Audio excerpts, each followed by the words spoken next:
আল্লাহ তাআলা জানায় দেন, ও আমার গোলাম, এ দুনিয়া কিন্তু শেষ নয়, এ দুনিয়া কিন্তু শুরু নয়।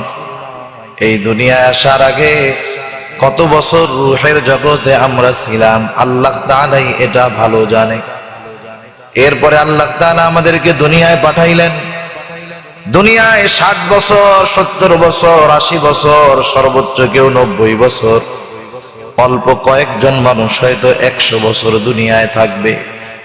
এরপরে অবশ্যই মরতে হবে। মারা যাওয়ার পর পচে গলে মিশে মাটির সাথে যাবে যখন ওই দেহ।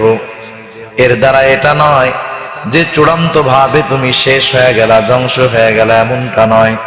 বরং শুনে নাও, ওয়া আন্নাকুম ইলাইনা লা তুরজাউন, পুনরায় তোমরা আমি আল্লাহর কাছে ফিরে আসবে, আমি আল্লাহর দিকে তোমরা প্রবর্তিত হবে। এ দুনিয়া তোমার শেষ নয়। তাহলে কেন এই দুনিয়ায় তোমাকে পাঠাইলাম?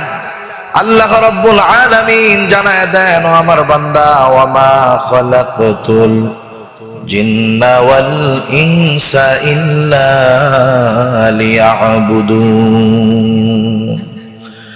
আল্লাহ রাব্বুল আলামিন বলেন, আমি মানুষ এবং জিন জাতিকে আমি আল্লাহর ইবাদত করার জন্য সৃষ্টি করেছি। তারা আমার ইবাদত করবে।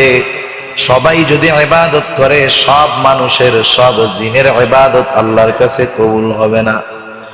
শুধুমাত্র ওই মানুষগুলার ইবাদত, ওই জিনগুলার ইবাদত আল্লাহর কাছে কবুল হবে যেই মানুষেরা আর যেই জিনেরা আল্লাহ রব্বুল আলামিনের প্রতি ঈমান এনেছে। ঈমানবিহীন কোন আমল আল্লাহ তাআলার কাছে কবুল হবে না, গ্রহণ হবে না, গ্রহণযোগ্য হবে না। আর এই ঈমান তো এমন দামি একটা সম্পদ, ঈমান তো এমন দামি একটা নেয়ামত। দুনিয়ার মধ্যে আমরা মনে করি যেই মানুষটা অনেক টাকার মালিক, যেই মানুষটা সুস্থ, যেই মানুষটার কোনো অভাব নাই, যেই মানুষটা অনেক সম্মানিত সমাজে, সে মনে হয় অনেক বড় নেয়ামতের মালিক। দুনিয়ায় তো আল্লাহ তাআলা আমাদেরকে অনেক নেয়ামত দিয়েছেন, নেয়ামতের কোনো অভাব নাই। অগণিত নেয়ামত, কত নেয়ামত তার হিসাব মানুষ করতে পারবে না। আল্লাহ রাব্বুল আলামিন সেই জন্য বলেন, ও আমার বান্দারা, ওয়া ইন তাউদ্দু নি'মাতাল্লাহি লা তুহসুহা, তোমরা আল্লাহর নেয়ামত সমূহ গণে হিসাব করতে পারবে না। কত নেয়ামত আল্লাহ দিয়েছে, হিসাব করা কারো দ্বারা সম্ভব না। আল্লাহ তাআলা মানুষের কল্যাণের জন্য যা সৃষ্টি করেছে, উপকারের জন্য যা সৃষ্টি করেছেন, সব মানুষের জন্য নেয়ামত। আল্লাহ তাআলা বলেন, হুয়াল্লাযী খালাকা লাকুম মা ফিল আরদি জামিআ, আল্লাহ তাআলা বলেন, পৃথিবীর মধ্যে যা কিছু সৃষ্টি করা হয়েছে, খালাকা লাকুম, তোমাদের জন্য, অর্থাৎ মানুষের জন্য। লাম লিল ইনতিফা, অর্থাৎ তোমাদের উপকারের জন্য, তোমাদের কল্যাণের জন্য। যত সৃষ্টি আছে, যেগুলা আমরা দেখি, যেগুলা দেখি না, গহীন অরণ্যে যেগুলা আছে, সমুদ্রের তলদেশে যেগুলা আছে, যেগুলা সম্পর্কে জানি, যেগুলা সম্পর্কে জানি না, যেগুলা দেখেছি, যেগুলা দেখি না, সব আল্লাহ তাআলা মানুষের কল্যাণের জন্য সৃষ্টি করেছে। আর যেই জিনিসটাই আমাদের জন্য কল্যাণ, সেই জিনিসটাই আল্লাহর পক্ষ থেকে আমাদের জন্য নেয়ামত। এত দামি দামি নেয়ামত আল্লাহ তাআলা দিয়েছেন। কত দামি নেয়ামত! আল্লাহ তাআলা তো এমন দয়ালু, এমন মেহেরবান, এমন এমন দামি জিনিস বিনা টাকায়, বিনা চাওয়ায় আমাকে আপনাকে আল্লাহ দিয়েছেন। ওই নেয়ামত গুলা যদি জন্মের পর থেকে নিয়ে মাত্র 10টা মিনিট আমার থেকে আলাদা হয়ে যেত, দুনিয়ায় থাকতে পারতাম না। অথচ এমন দামি নেয়ামত টাকা দিয়ে কেনা লাগে না। এমন দামি নেয়ামতের অভাব কখনো পড়ে না। যেমন আমরা বেঁচে আছি, কারণ আমাদের হায়াত আছে, ঠিক না?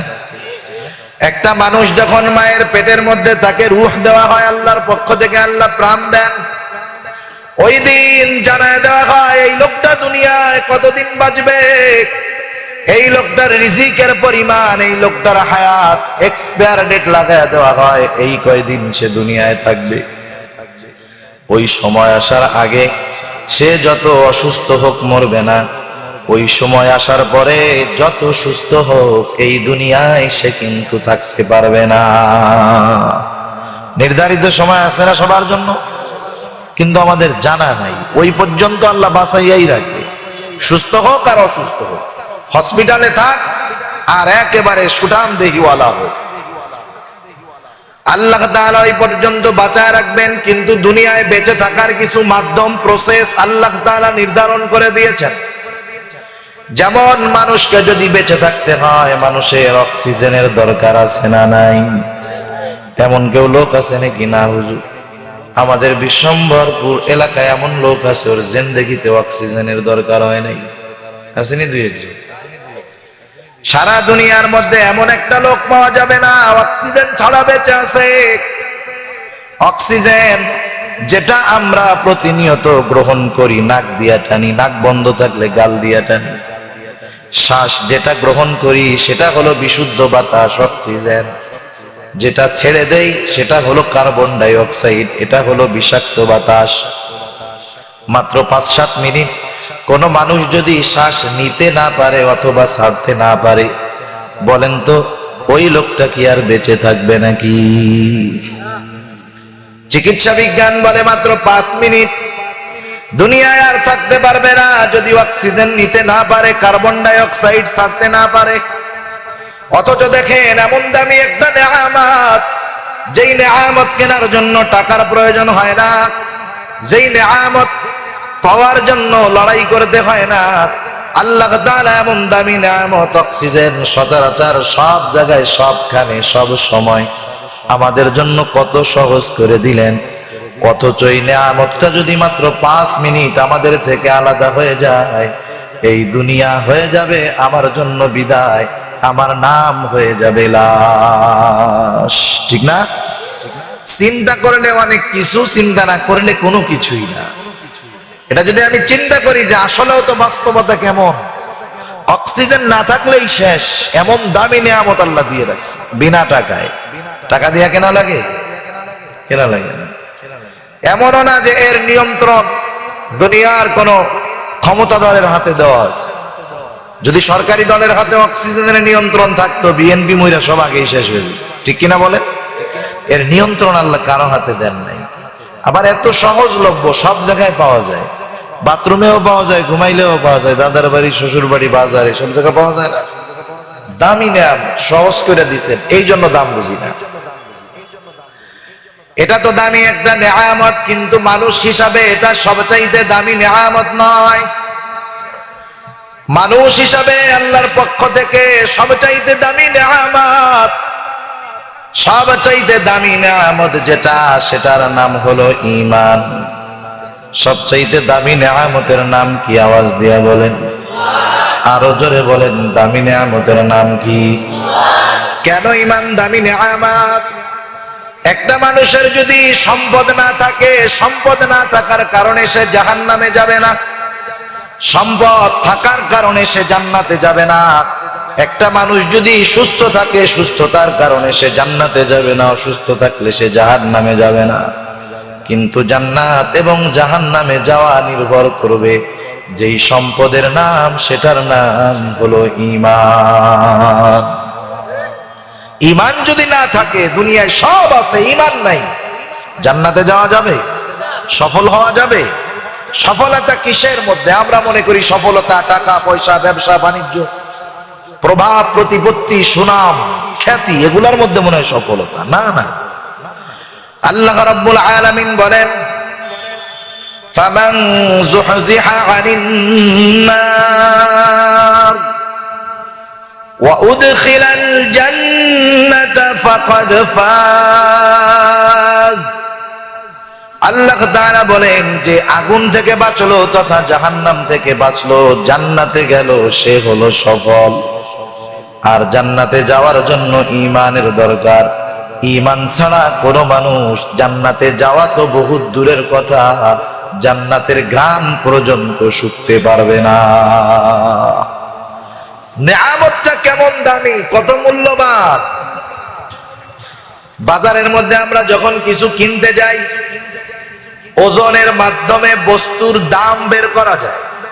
যেমন মনে করেন চাউলের কেজি 50 টাকা, আপনি যখন এটা জানতে পারবেন, আপনার কাছে হিসাব সহজ, 100 গ্রাম চাউলের দাম হবে 5 টাকা, ঠিক না? ওজন দেওয়ার মাধ্যমে দাম নির্ণয় করা যায়।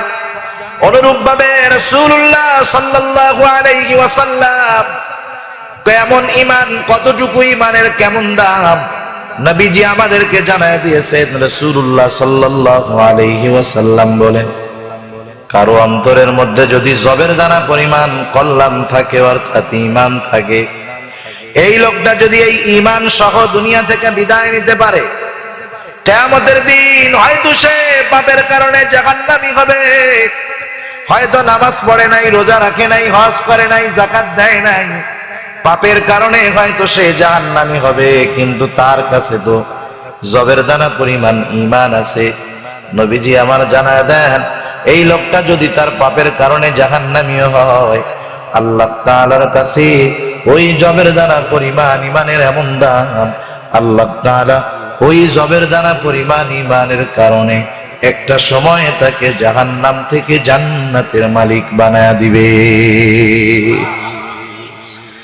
এরপরে নবীজি আমার বলেন, কারো অন্তরের মধ্যে যদি গমের দানা পরিমাণ কল্যাণ থাকে, অর্থাৎ ঈমান থাকে, এই লোকটা যদি পাপের কারণে জাহান্নামী হয়, আল্লাহ তাআলার কাছে ওই গমের দানা পরিমাণ ঈমানের এত দাম, এত দাম, আল্লাহ তাআলা ওই গমের দানা পরিমাণ ঈমানের বদৌলতে একটা সময় তাকে জাহান্নাম থেকে জান্নাতের মালিক বানায়া দিবে। এরপরে নবী আমার আরো আজীব কথা বলেন। নবীজি বলেন, কারো অন্তরের মধ্যে যদি যাররা পরিমাণ কল্যাণ থাকে, অর্থাৎ ঈমান থাকে, এই লোকটা যদি পাপের কারণে জাহান্নামী হয়, আল্লাহ তাআলার কাছে ওই যাররা পরিমাণ ঈমানের এত দাম, এত দাম, আল্লাহ তাআলা ওই যাররা পরিমাণ ঈমানের বদৌলতে ওই লোকটাকে একটা সময় জাহান্নাম থেকে নিয়ে জান্নাতের মালিক বানায়া দিবে। নবীজি আমার বলেন, যেই মানুষটা সবচাইতে ছোট জান্নাতের মালিক হবে, তার জান্নাতের পরিধি হবে মিনিমাম এই দুনিয়ার 10 গুণ। যারা পরিমাণ ঈমানের মালিক, এই দুনিয়ার 10 গুণ পরিমাণ একটা জান্নাতের মালিক হয়ে যাবে। সুবহানাল্লাহ। এবার বুঝে থাকলে বলেন, যারা পরিমাণ ঈমানের দাম বেশি, নাকি এই দুনিয়ার 10 গুণ পরিমাণ একটা জান্নাতের দাম বেশি? ঈমানের দাম বেশি, তাও যারা পরিমাণ ঈমান। কেমন দামি সম্পদ আল্লাহ তাআলা বিনা টাকায় বিনা চাওয়ায় আমাকে দিছে, ঠিক না? আমরা দাম বুঝি না। তো কেন বুঝি না? কারণ যেই সম্পদ নিজে উপার্জন করা লাগে না, বাবার থেকে পাওয়া যায়, সন্তান সেই সম্পদের মূল্য বুঝে না। আপনাদের তো বাজারটা মাশাআল্লাহ বড় বড় ব্যবসায়ী আছে না বাজারে? ব্যবসায়ী যে টাকাওয়ালা হইছে, এত বড় দোকান যে দিতে পেরেছে, ফজরের নামাজের পরে আইসা রাত 12টা পর্যন্ত দোকানদারি করে, ঠিক কিনা বলেন? কোনো বিরাম নাই, বিরতিহীন চলতেছে, কোনো মতে দুপুরবেলা খায়। সে বেটা পরিশ্রম করে প্রায় দিনের 4 ভাগের 3 ভাগ, আর ওনার ছেলে সুন্দর মতো মোটরসাইকেল একটা পাশার তলে দিয়ে ঘুরে বেড়ায়। কোনো কাম কাজ নাই, আড্ডা মেরে বেড়ায়, তাস খেলে, মোবাইল টিপে, যা খুশি মন চায় করে, টাকা অপচয় করে। আছে না নাই? বাপ মাঝে মধ্যে ওয়াজ করে, আয় তো করো না, এই জন্য ব্যয় করতে গায়ে লাগে না। যদি আয় করতাম, প্রতিটা টাকা ব্যয় করার আগে চিন্তা করতাম, ঠিক কিনা বলেন? সেজন্য যে আয় করে না, সে সম্পদের মর্ম বুঝে না। ওই রকম যেই মানুষগুলা ঈমানের জন্য ত্যাগ স্বীকার করা লাগে নাই, ঈমানের জন্য বিপদের সম্মুখীন হওয়া লাগে নাই, ওই মানুষগুলা ঈমানের দাম বোঝে না। যদি আমরা ঈমানের দাম বুঝতাম, গোটা দুনিয়া ছেড়ে দিতাম, তবু ঈমান ছাড়তাম না। সাহাবায়ে কেরামের ঈমানের জন্য ত্যাগ ছিল, সেই জন্য তারা ঈমানের দাম বুঝতে পারছে। গোটা দুনিয়া একদিকে, ঈমান আর একদিকে, দুনিয়া লাথি মেরে তারা ঈমানকে গ্রহণ করেছে। কেমন ঈমান ছিল তাদের, জীবনের পরোয়া করে নাই, জীবন দেওয়ার জন্য সর্বদা তৈয়ার, তবু ঈমান দিতে রাজি না। রাসূলুল্লাহ সাল্লাল্লাহু আলাইহি ওয়াসাল্লামের সাহাবী খলিফাতুল মুসলিমিন হযরত ওমর রাদিয়াল্লাহু তাআলা আনহু, ওনার খেলাফতের সময় সর্বপ্রথম রোমদের সাথে মুসলমানদের সরাসরি জিহাদ যুদ্ধ সংগঠিত হয়। এর আগে যদিও একবার রোমদের সাথে মুসলমানদের যুদ্ধের কথা ছিল, কিন্তু আল্লাহ তাআলা আমাদের প্রিয় নবীজিকে বিশেষ মুআজিজা দান করলেন। দুই পক্ষ মুখোমুখি হওয়ার আগে রোম সৈন্যদের অন্তরের মধ্যে আল্লাহ তাআলা তার হাবিবের ভয়কে ঢুকায়া দিল। বিনা যুদ্ধে মুসলমানেরা জয়ী হয়ে গেল। সর্বপ্রথম মুখোমুখি হলো দুই দল ওমর রাদিয়াল্লাহু তাআলা আনহুর সময়। এখনো দুই দল সরাসরি কোনো যুদ্ধ করে নাই, এই জন্য এক পক্ষ অপর পক্ষের কাছে যুদ্ধের ময়দানে অপরিচিত। মুসলমানেরা তো কে পরিচিত কে অপরিচিত এটার হিসাব মুসলমানদের কাছে নাই, কিন্তু শত্রুপক্ষের তো চিন্তা, মুসলমানদের সাথে যেহেতু এখনো যুদ্ধে আমরা অংশগ্রহণ করি নাই, মুসলমান সৈন্যবাহিনীর ব্যাপারে বিস্তারিত তথ্য তাদের দরকার। বাদশাহ সবাইকে নিয়ে বসে আছে, যুদ্ধের কলাকৌশল নির্ধারণ করা হবে। এর অংশ হিসাবে বাদশাহ গোয়েন্দাকে ডেকে বলে, ও গোয়েন্দা, তুমি যাও মুসলমান সেনাবাহিনীর বিস্তারিত খবরাখবর এনে আমাকে জানাও। গোয়েন্দা চলে গেল, খবর নিয়ে আসছে।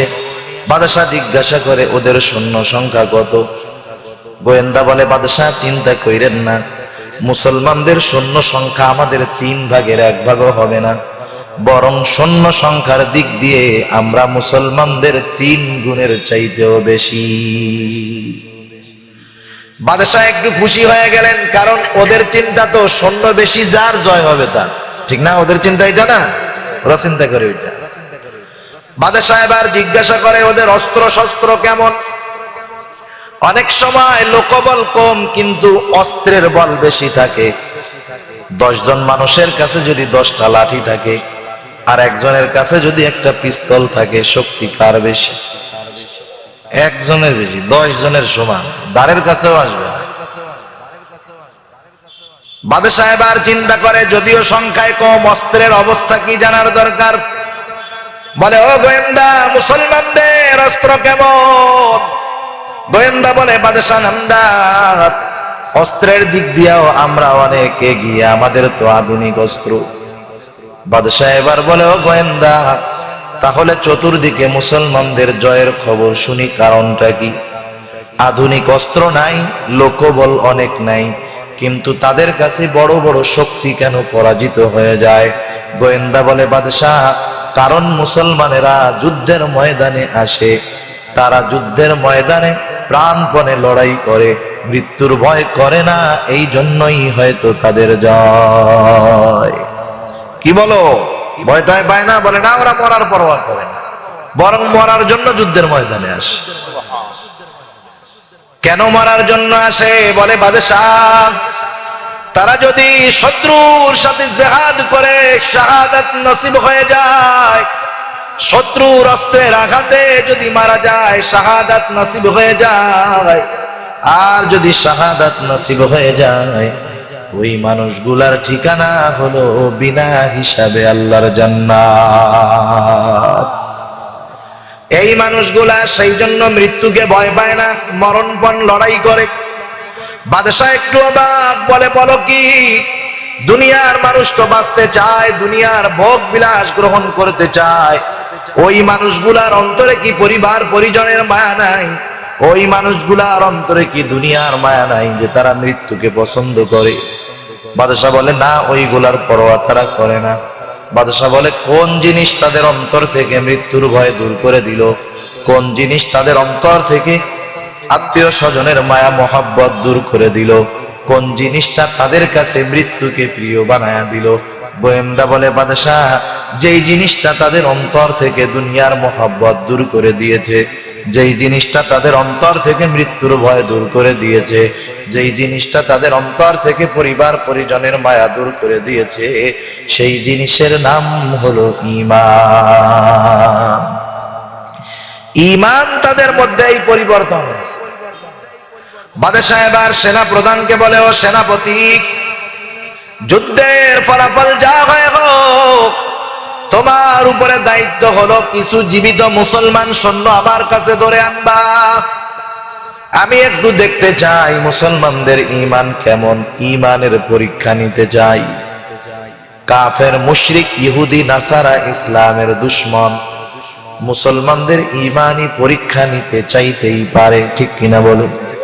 কিন্তু আফসোস, 92% মুসলমানের দেশে যখন মুসলমানের বাচ্চা মুসলমানদের ঈমানের পরীক্ষা নিতে যায়, এই সময় কিন্তু অন্তরে আর ব্যথা ধরে রাখা যায় না। আছে না আমাদের দেশে? বলে আসেন ময়দানে ঈমানের পরীক্ষা হবে, বলে কি বলে না? যে বলছে এই কথা ও নিঃসন্দেহে ভেজাল মুক্ত মুনাফিক, ঠিক কিনা বলেন?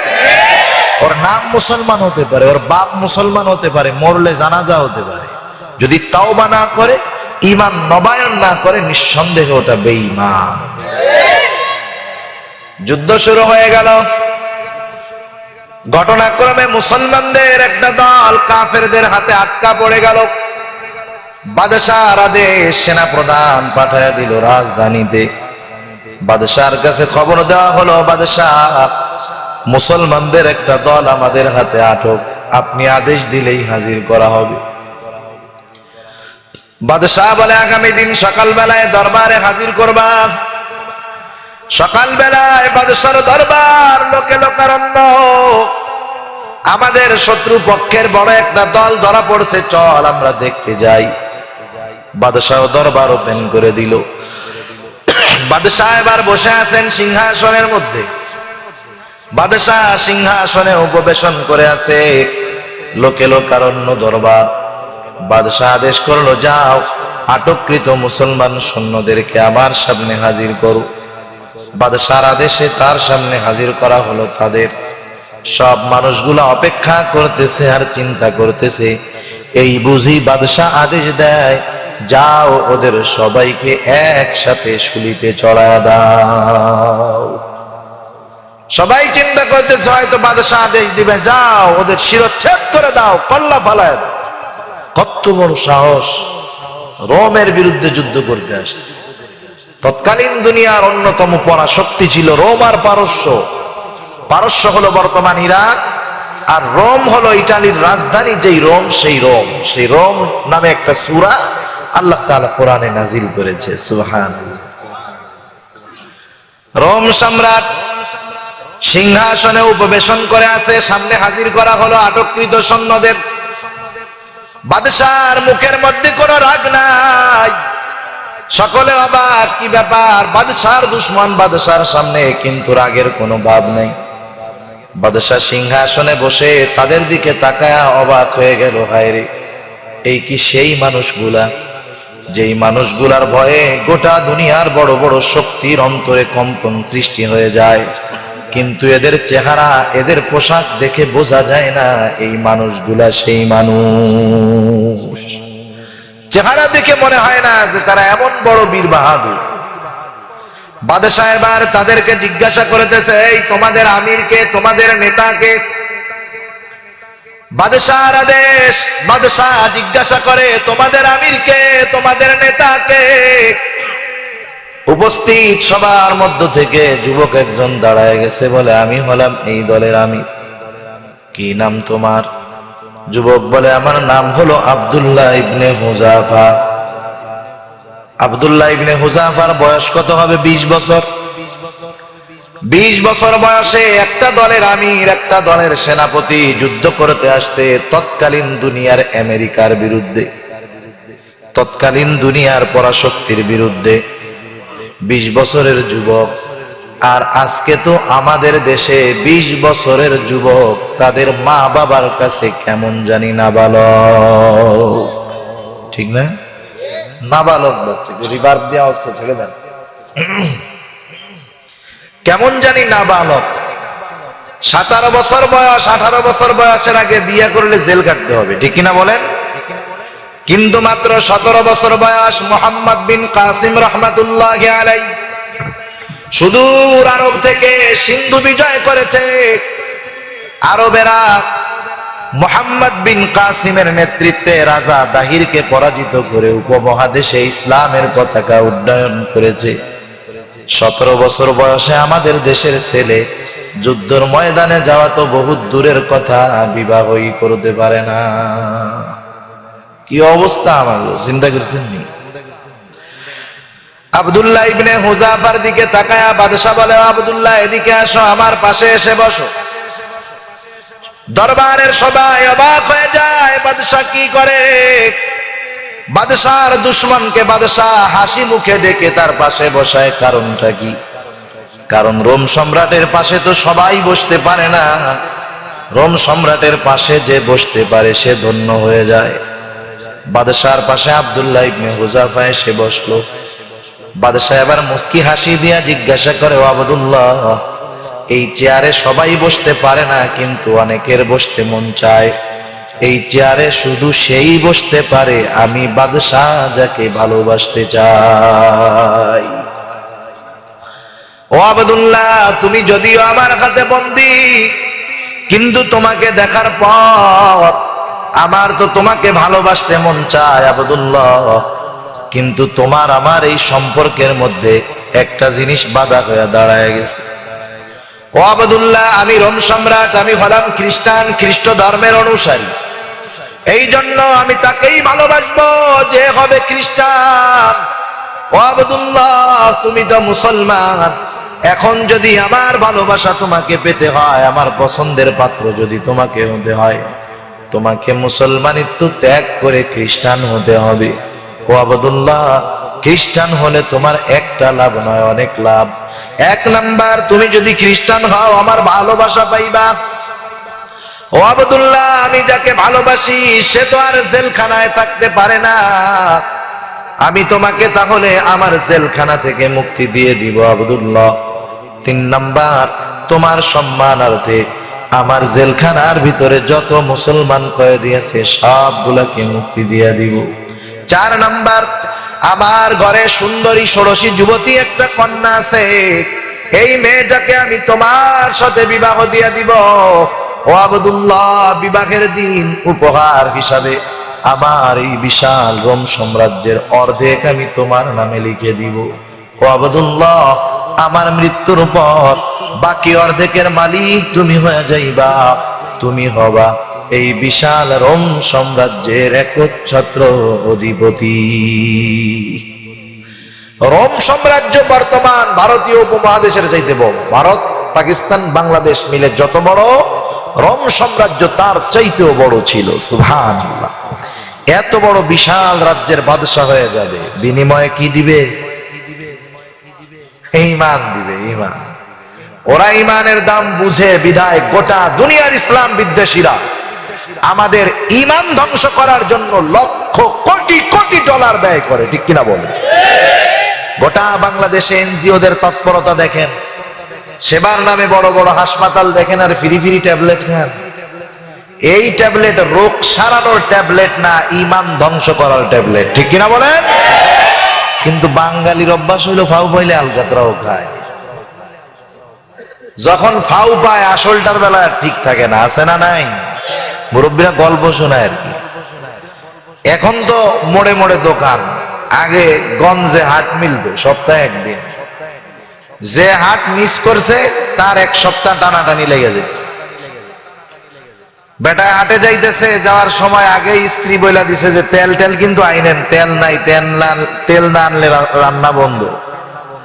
প্লাস্টিকের বোতল তো এখন সব জায়গায় পাওয়া যায়, প্লাস্টিকের বোতল তো স্বপ্নেও ছিল না, আমরাই ছোটবেলায় দেখি। মানুষে মোটা মোটা বড় বড় সবুজ এক ধরনের বোতল নিয়ে তেল আনতো, মুরব্বীরা জানবে, কাঁচের বোতল।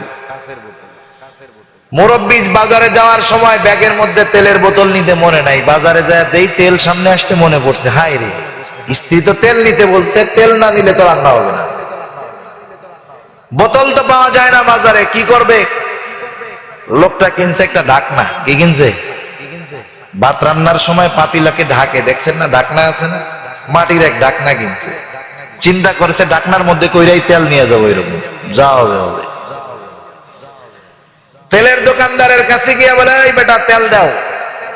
বেটা তো পাত্রে করে তেল দিছে, তেল দেওয়ার সাথে সাথে তার পাত্রটা পরিপূর্ণ হয়ে গেছে, ভইরা গেছে। আগে ছটাকে ওজন হইতো, এরকম পাত্রের মধ্যে তেল দিত, ওজন দিয়ে না। এখন তেল দেওয়ার পরেও লাস্টে আর একটু উঠে ফিরি দিত। এখন তেলওয়ালা ফিরিটুক উঠাইছে, মুরব্বী দেখে ভরা, ফাও নিব গো, চাচা ফাওয়ার আজকে পাইলা না, পরের হাটে নিও। ও চাচা উবুত করে দিয়া কই এই পাশে দে। এখন কোন ফাউ খাইতে গিয়ে আসল আছে না গেছে। আমাদের বাঙালিদের অবস্থা ওই, আমরা একটু ফাউ পাওয়ার আশায় ইমান কোন সময় হারাই টেরও পাই না, ঠিক কিনা বলেন? ওরা ইমানের দাম বোঝে বিধায় আমাদের সামনে দুনিয়া তুলে ধরে।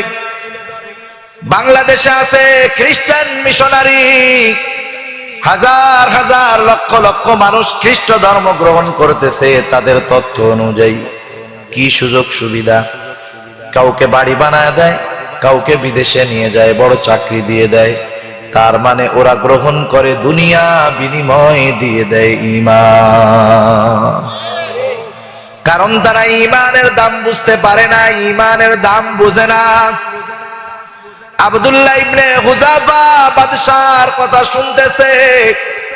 আমার আপনার কাছে যদি কেউ আমার আপনার প্রিয় জিনিসটা চায়, বলে ভাই তোমার ওই প্রিয় জিনিসটা আমাকে দাও, সে ওইটার বিনিময়ে যেটা আমাকে দিতে চায় সেটা হলো আমার কাছে সবচাইতে ঘৃণার জিনিস। বলেন তো, অপছন্দের জিনিস দিয়া যদি আমার কাছে কেউ পছন্দের জিনিস চায়, ওকে কি আমি ওইটা দিব নাকি মেজাজ গরম হবে? মেজাজটা গরম হয়ে যাবে, রক্ত গরম হয়ে যাবে। আব্দুল্লাহ ইবনে হুযাফার কাছে সবচাইতে দামি সম্পদ ঈমান। দুনিয়া ছেড়ে দিয়ে এই ঈমানকে গ্রহণ করেছে। আর সবচাইতে ঘৃণার বস্তু হলো কুফর।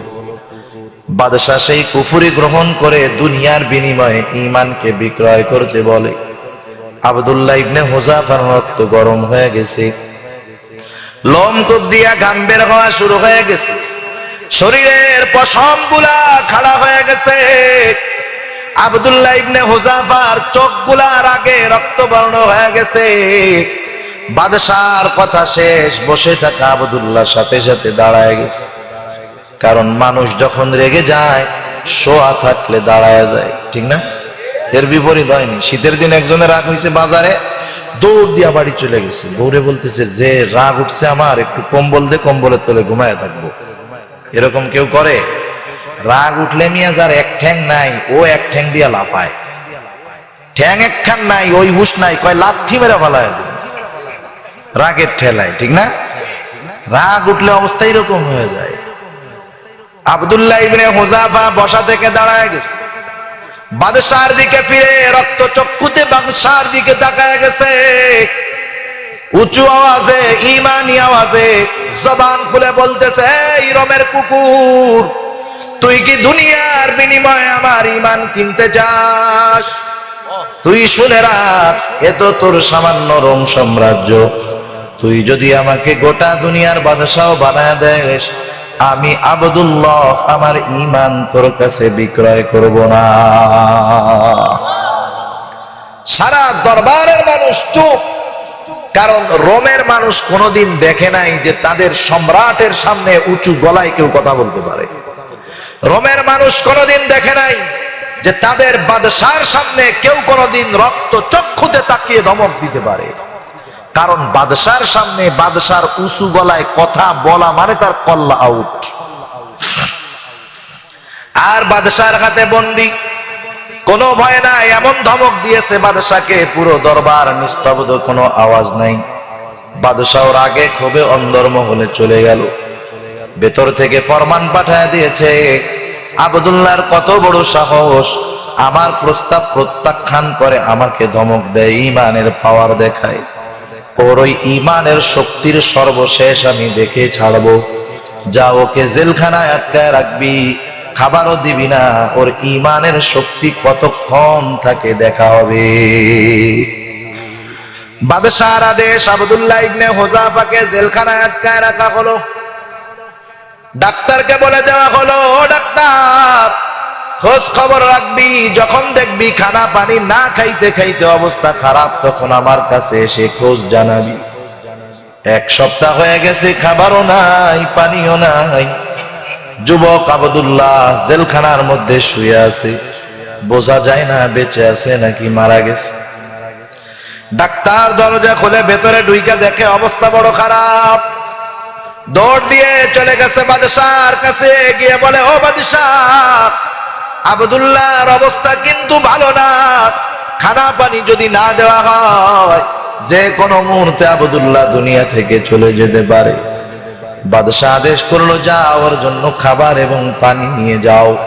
রোম সম্রাট আহলে কিতাব ও খুব ভালো মতো জানে খাবারেও প্রভাব আছে, কারণ হালাল খাবারের প্রভাব একরকম, হারাম খাবারের প্রভাব আর এক রকম। যারা হালাল খায়, কম দামি খাক, পান্তা ভাত খাক, মরিচ দিয়া খাক, যদি হালাল হয়, এই হালাল খাবারের মধ্যে রুহানিয়াত আছে।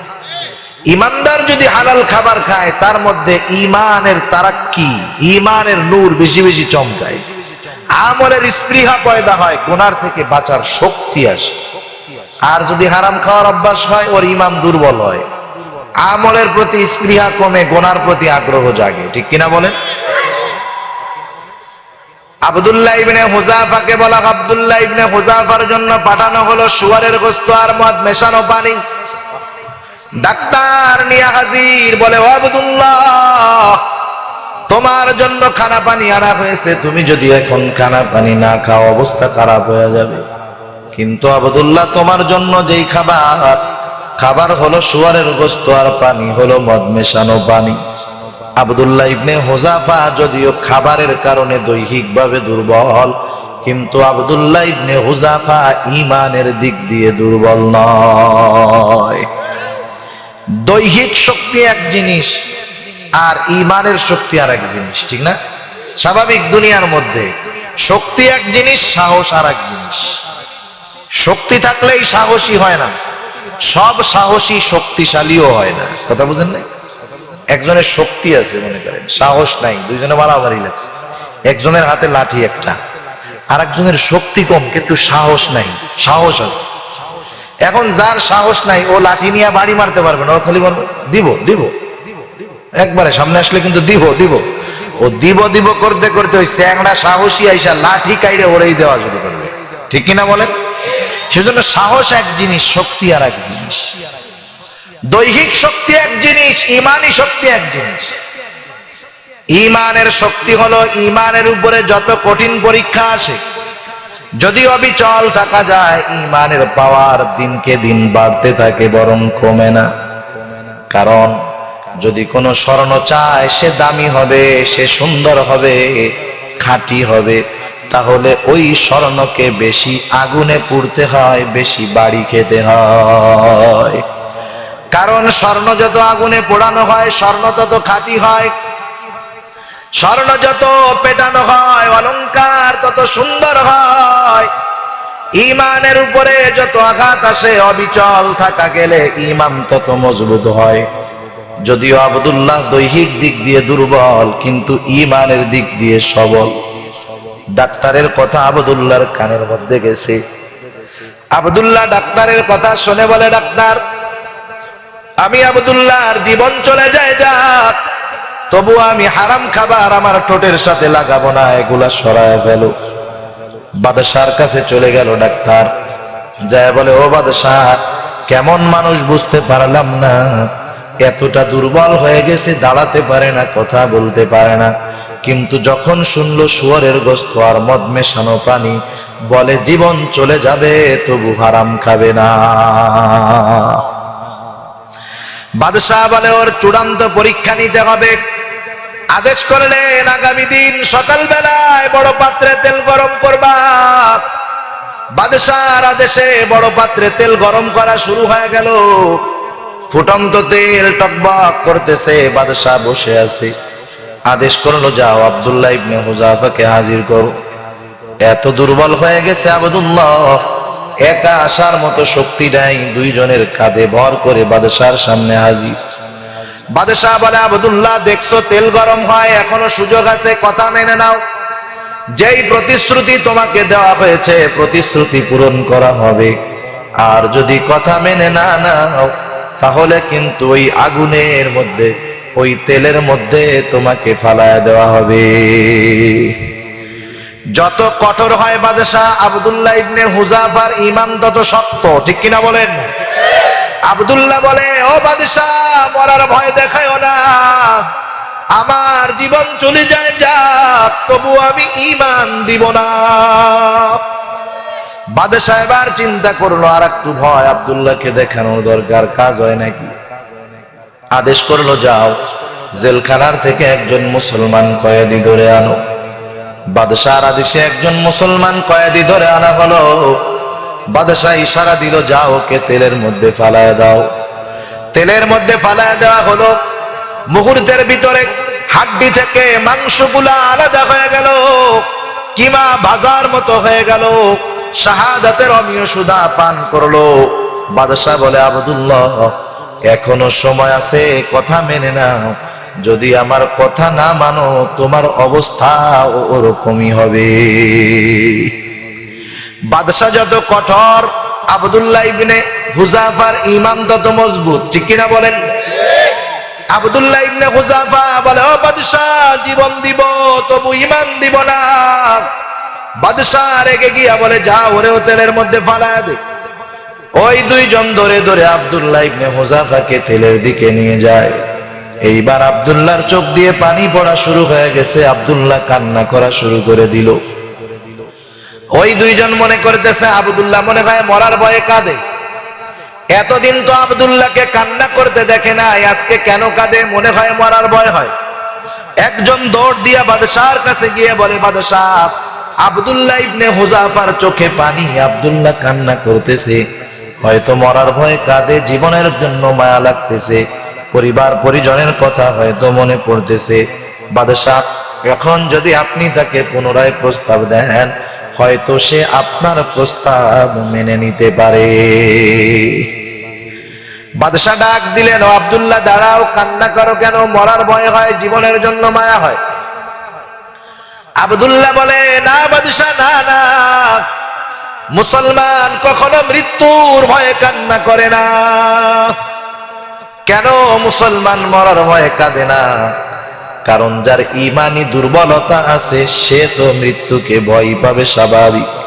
বেঈমান মৃত্যুকে ভয় পায়, বেনামাজি নাফরমান মৃত্যুকে ভয় পায়, কিন্তু ঈমানদার মৃত্যুকে তার জন্য তোহফা হাদিয়া মনে করে।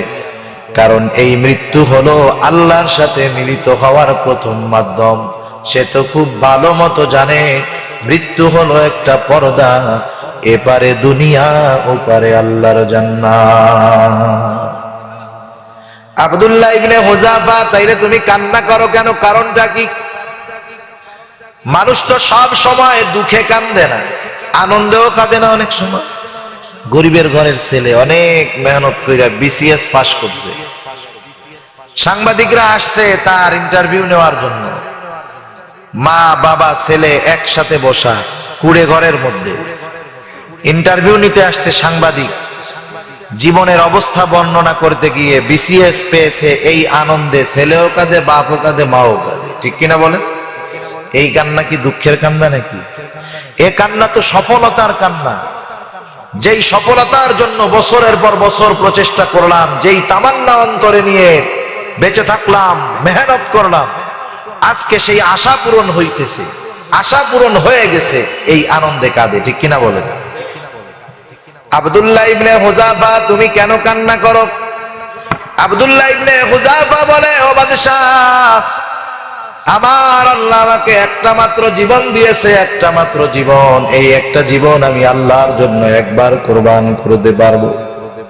আমার তো মন চায় আমার আল্লাহ আমাকে শত শত জীবন দিবে, আর এই শত শত জীবন আমি শত শতবার আল্লাহর জন্য কুরবান করে দিব। আব্দুল্লাহর কান্না ভয়ের কান্না নয়, কষ্টের কান্না নয়, শাহাদাতের আশা পূরণ হওয়ার সুযোগ।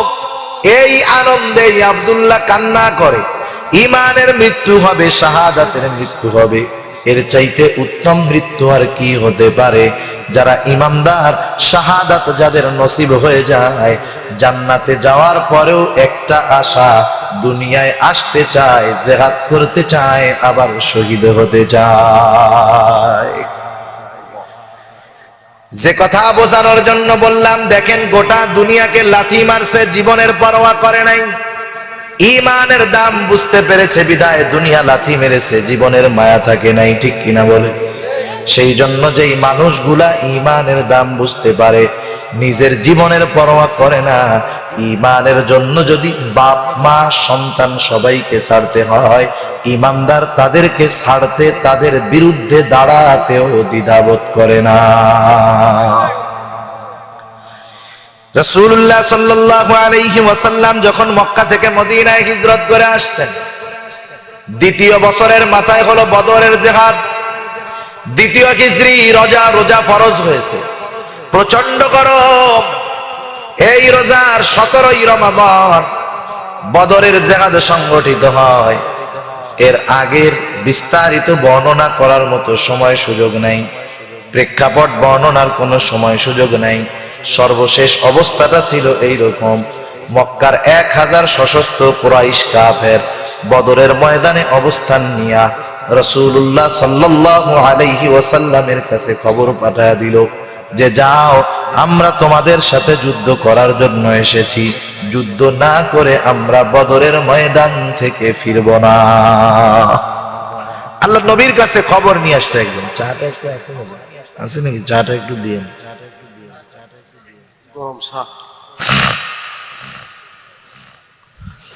বদরের ময়দান থেকে আমরা ফিরব না, কাফেররা দৃঢ় প্রতিজ্ঞাবদ্ধ।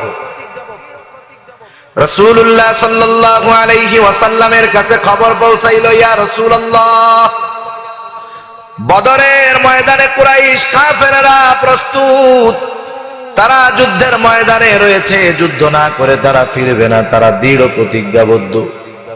আল্লাহর নবী চিন্তিত হয়ে গেছে, না হারে, আমার এই সাহাবীরা মাত্র 2 বছর হিজরত করে আসছে, ঈমানের জন্য এদের কত ত্যাগ। কেউ বা ঈমানের জন্য বাড়ি ছেড়েছে, ঘর ছেড়েছে, সম্পদ ছেড়েছে।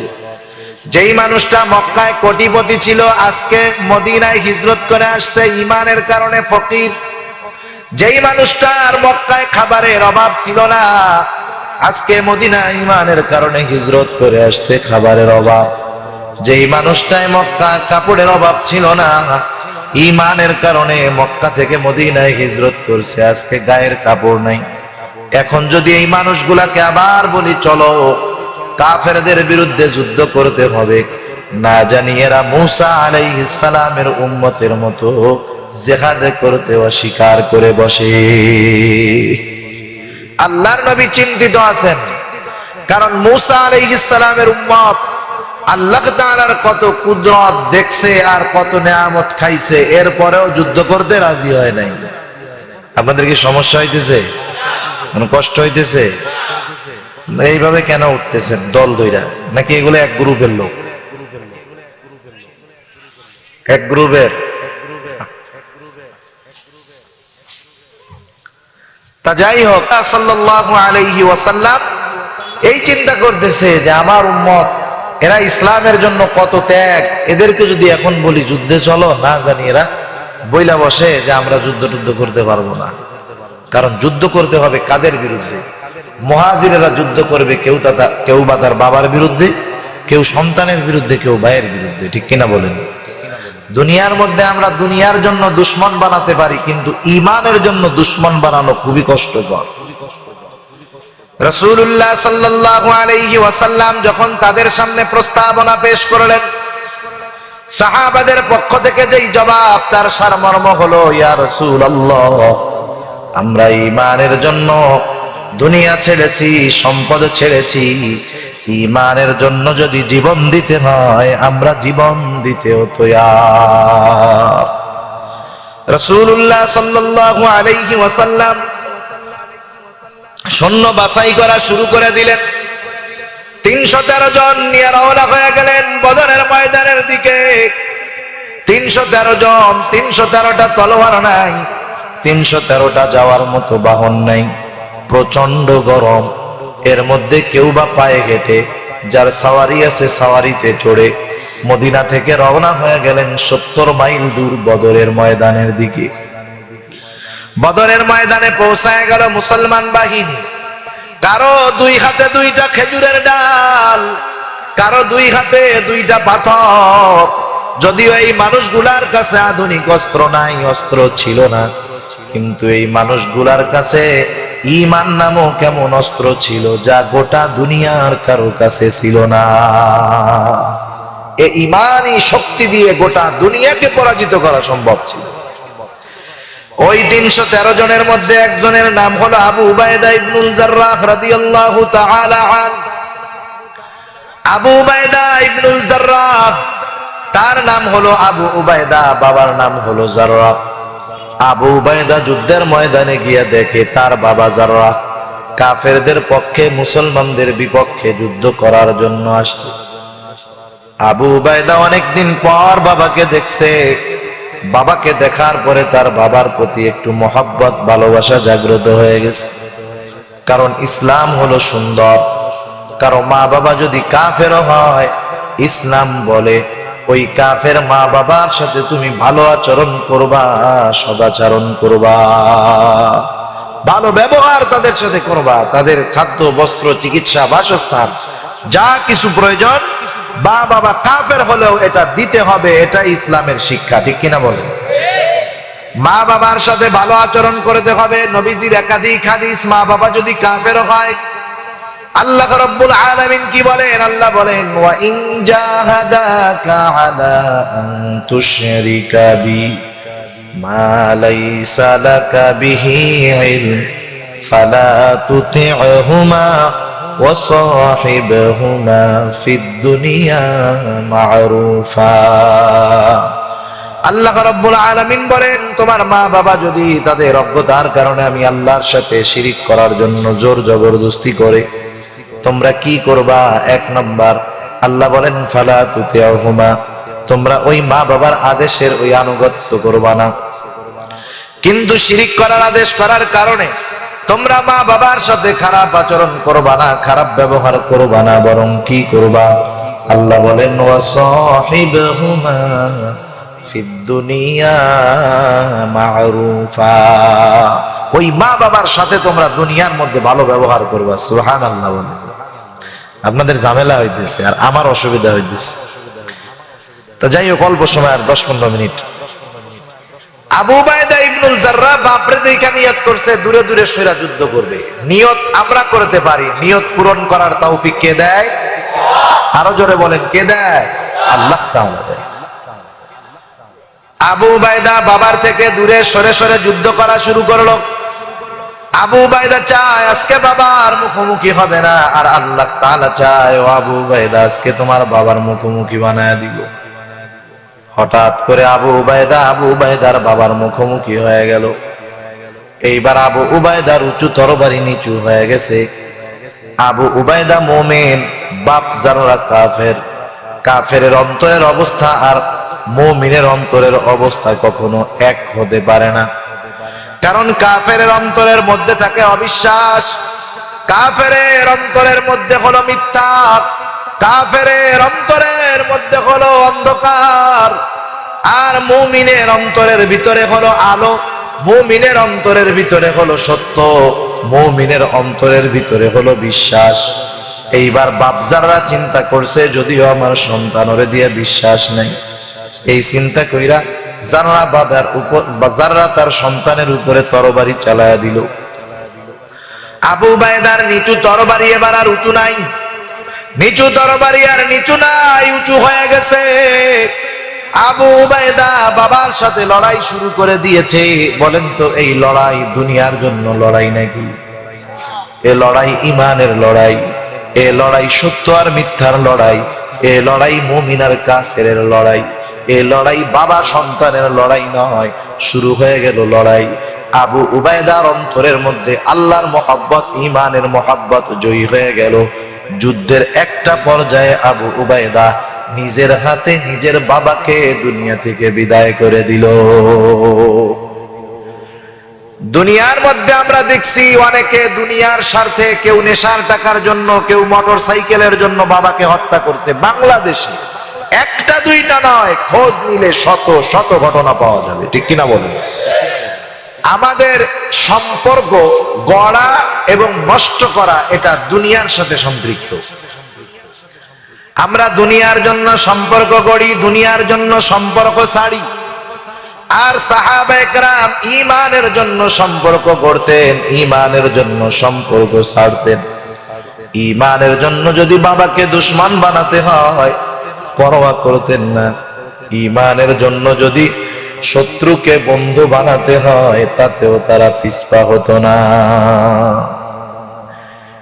আবু উবাইদা বাবাকে দুনিয়া থেকে চিরতরে বিদায় করে দিল, ঐতিহাসিক ঘটনা।